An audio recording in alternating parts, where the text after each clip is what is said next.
How to find bio on YouTube Shorts. Hello guys, this is Atticus and welcome back to another tutorial video.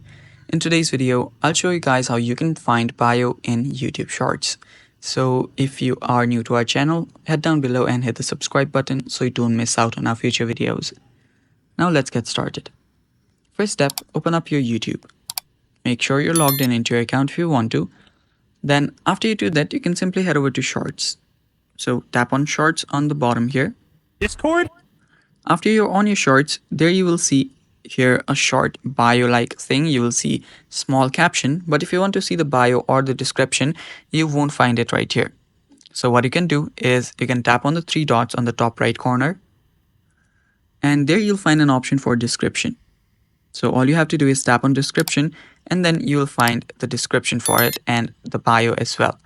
So you can do that in all other videos as well. And that's basically it. Thanks for watching. That's how you can find bio on YouTube Shorts. Stay tuned for more upcoming tutorial videos and bye-bye. Take care.